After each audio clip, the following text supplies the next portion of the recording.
بسم اللہ الرحمن الرحیم صلی اللہ تعالی علی حبیبہ محمد وآلہ وسلم۔ الا ان اولیاء اللہ لا خوف علیہم ولا هم یحزنون۔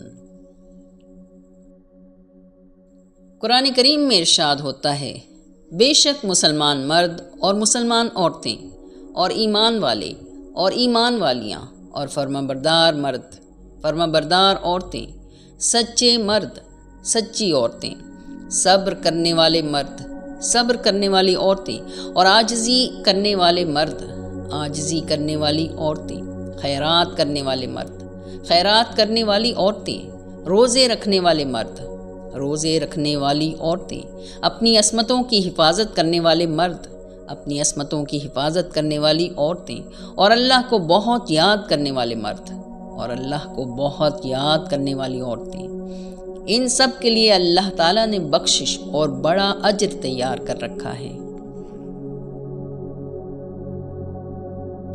خاتم الانبیاء حضرت محمد صلی اللہ علیہ وآلہ وسلم کے زمانے میں ایک عورت نے اللہ کے رسول صلی اللہ علیہ وآلہ وسلم سے سوال کیا کہ کیا وجہ ہے اللہ نے مرد کو اتنا بڑا بنا دیا کہ نبی اور رسول ہوا، اور عورت کو اتنا پست کر دیا کہ وہ نبی نہیں ہوئی؟ نبی رحمت صلی اللہ علیہ وآلہ وسلم نے فرمایا، یہ تم لوگوں کی غلط فہمی ہے۔ اگر نبیوں کا سر کسی کے آگے جھکا ہے تو وہ ماں ہے، اور ماں عورت ہے۔ سربراہ سلسلہ عظیمیہ شیخ عظیمی بابا جی اپنی کتاب 101 اولیاء اللہ خواتین میں لکھتے ہیں، عورت اور مرد دونوں اللہ کی تخلیق ہیں۔ باقی دنیاوی شعبوں کی طرح روحانیت میں بھی عورت کو وہ درجہ نہیں دیا گیا جس کی وہ مستحق ہے۔ غیر جانبدار زاویے سے مرد اور عورت کا فرق ایک معمہ بنا ہوا ہے۔ سینکڑوں سال کی تاریخ میں مشہور و معروف اولیاء اللہ کی فہرست پر نظر ڈالی جائے تو صرف ایک عورت کی نشاندہی ہوتی ہے جس کا نام بی بی رابعہ بصری ہے، اور انہیں بھی آدھا کلندر کہہ کر ان کی بے حرمتی کی گئی ہے۔ مرد کسی علم میں پی ایچ ڈی کرتا ہے، عورت بھی پی ایچ ڈی کرتی ہے، کیا ہم عورت کو آدھا ڈاکٹر کہتے ہیں؟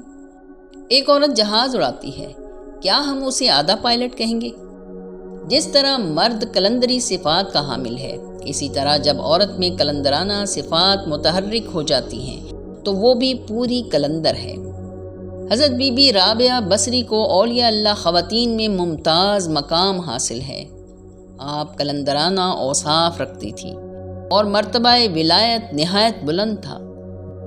کلندریت ایک صفت ہے جس میں بندے کی طرز فکر غیر جانبدار ہوتی ہے، اور کلندر اللہ تعالیٰ کے ارشاد کے مطابق میں تمہارے اندر ہوں، تم مجھے دیکھتے کیوں نہیں کا مشاہدہ کرتا ہے۔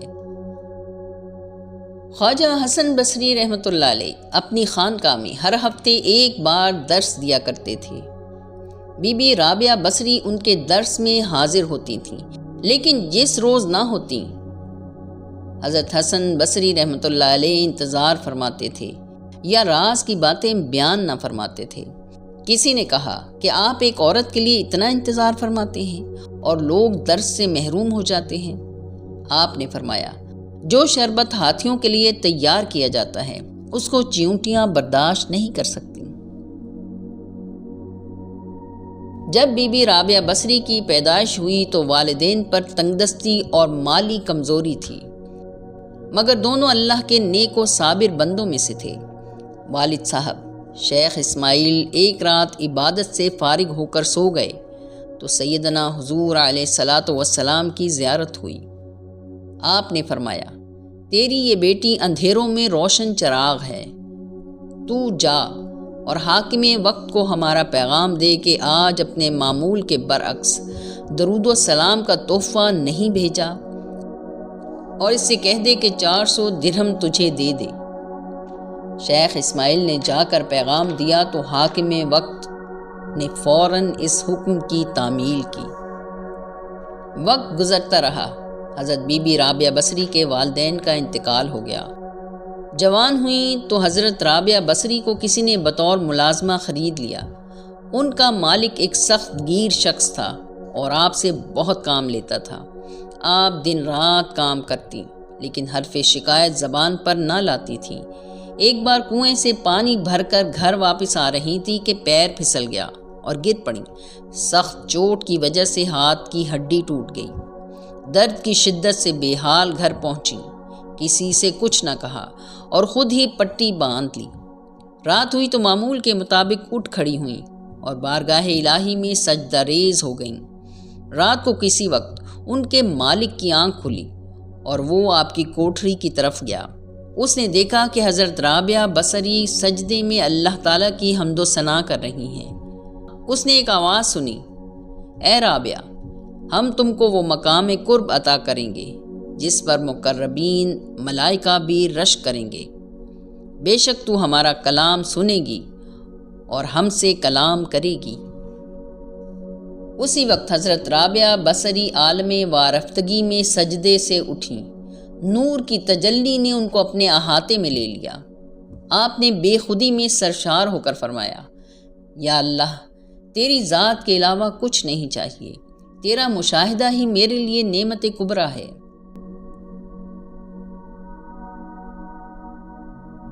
مالک نے جب آپ کا جذب و کیف اور بارگاہ الہی میں مقبولیت کا یہ منظر دیکھا تو گزشتہ سختیوں کی معافی مانگی اور آپ کو آزاد کر دیا۔ اس کے بعد کسی نے بی بی صاحبہ کو بازار حسن میں فروخت کر دیا۔ خودداد حسن کی وجہ سے لوگوں کا ہجوم رہنے لگا۔ جو شخص نائکہ سے معاملہ طے کر کے رات کو جاتا، تھوڑی دیر بعد کمرے سے عجیب کیفیت کے ساتھ باہر چلا جاتا۔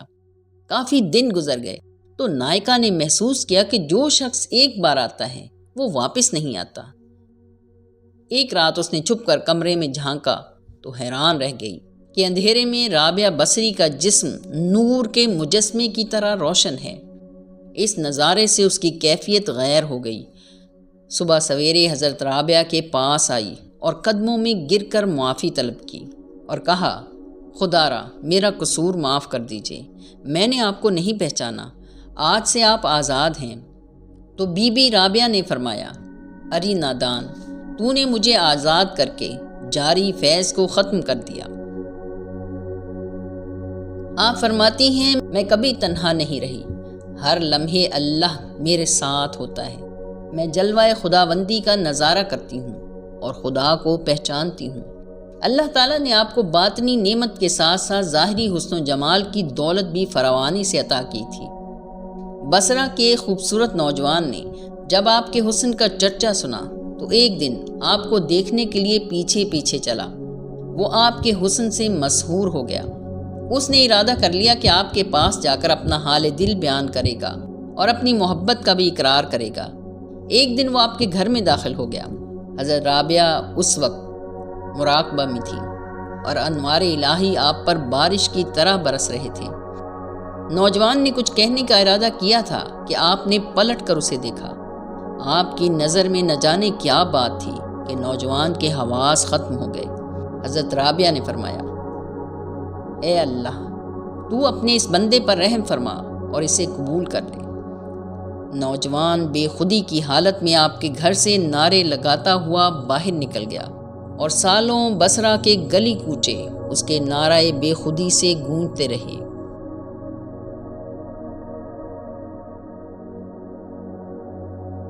ایک مرتبہ ایک چور اس خیال سے آپ کے گھر میں داخل ہوا کہ یہاں بڑے بڑے امراء حاضری دیتے ہیں، ضرور نظر و نیاز کی خطیر رقم جمع ہوگی۔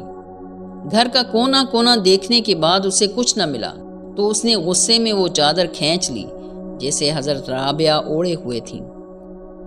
چور نے بھاگنے کا ارادہ کیا تو اسے دروازہ دکھائی نہ دیا بلکہ ہر سمت دیوار نظر آئی۔ پریشان اور خوفزدہ ہو کر اس نے معافی مانگی۔ آپ نے اس کے لیے دعا فرمائی، اے میرے رب، اس شخص کو میرے گھر سے کچھ نہیں ملا لیکن میں اسے تیرے در پر لے آئی ہوں، تو اسے خالی نہ لوٹانا۔ اس چور کے دل کی دنیا بدل گئی اور اللہ تعالیٰ کے انعام و اکرام سے مالا مال ہو گیا۔ حضرت حسن بصری رحمۃ اللہ علیہ فرماتے ہیں کہ ایک بار نماز کے بعد میں بی بی صاحبہ کی خدمت میں حاضر ہوا۔ بی بی صاحبہ نے کھانا پکانے کے لیے گوشت ہانڈی میں ڈال کر چولہے پر رکھا ہوا تھا اور وہ ہم سے گفتگو میں مشغول ہو گئیں۔ نماز مغرب کے بعد گفتگو کا سلسلہ جاری رہا۔ رات کے وقت آپ کھانے کے لیے روٹی اور پانی لے کر بیٹھی تو اچانک ہانڈی کا خیال آیا کہ اس میں بہت دیر سے سالن پک رہا ہے، اور خیال کیا کہ جل گیا ہوگا۔ دیکھا تو نہایت عمدہ گوشت پکا ہوا موجود تھا۔ بی بی صاحبہ نے وہ گوشت ہمیں بھی کھلایا۔ ایسا لذیذ سالن ہم نے کبھی نہ کھایا تھا۔ ایک مرتبہ کچھ درویش حضرت رابعہ بصری کے گھر مہمان ہوئے۔ اس وقت گھر میں صرف 2 روٹیاں تھیں۔ آپ نے ارادہ کیا کہ وہی روٹیاں مہمانوں کے سامنے رکھ دیں گی۔ اسی دوران دروازے پر کوئی سائل آ گیا۔ آپ نے سائل کو زیادہ مستحق سمجھتے ہوئے وہ روٹیاں اسے دے دیں اور خود اللہ پر توکل کر کے بیٹھ گئیں۔ کچھ دیر گزری، بصرہ کی ایک رئیس خاتون نے اپنی کنیز کے ہاتھ کھانے کا خوان بھیجا۔